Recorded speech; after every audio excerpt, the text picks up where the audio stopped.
Ja, pa še eno ta očala smo imeli.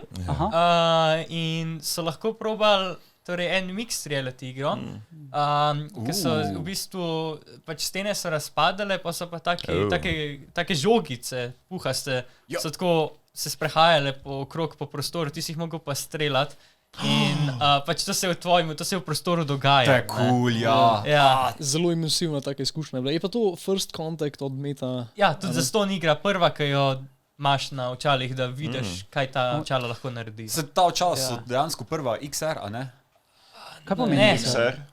Mislim, XR je... To je, da je in VR in AR je lahko isto čas. Spravi mix med augmented reality in da si čisto immerse, da je dejanski svet, ali pa da dejansko vidiš naš svet, pa ga dopolni. Ja, je pa ena razlika med AR pa MR, torej med augmented reality pa mixed reality. Augmented reality je bolj tako, da ti samo da v prostor nekaj. Potem mixed reality je pa, torej ta očala skenirajo sobo, ne. Naprimer skenirajo to mizo, kakšno obliko ima pa vse in pač pa se bojo stvari dejansko zadele v to mizo. Če bi jaz vrgel žogico, se bo odbila od te mize. To je razlika med torej AR pa MR bolj.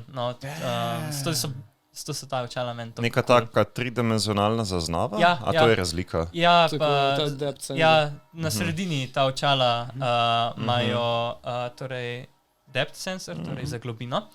In bojo vedeli, naprimer, jaz bi lahko nekaj dal, naprimer, za to šalico, torej bi eno žogo tja postavil, in če je skeniral to šalico, bo skril žogo, zato ker ve, da je tle šalica, in ko bom pa pore čez to pogledal, se jim bo pa počasi pokazala žogica.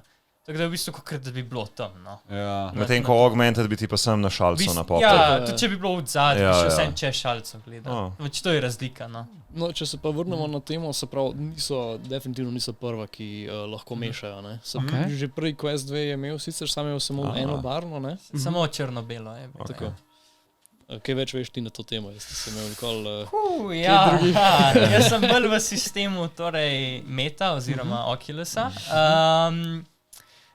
Mislim, vedno so bila neka, bolj že spet za podjetja, no, so imeli bolj taka očala, torej več kot 2000 evrov, ne, so imeli te zmožnosti, ampak to so prva očala, ki so torej za navadnega kupca, no, da si jih lahko, pač da ne vržeš 2000 evrov za očala, da pač, ta so 520, ampak da daš ampak to je res release price, right? Ker pomeni, da verjetno v praznih časih, v sejlih in podobno. Ja, sejle imajo, ampak cena pa ne pada.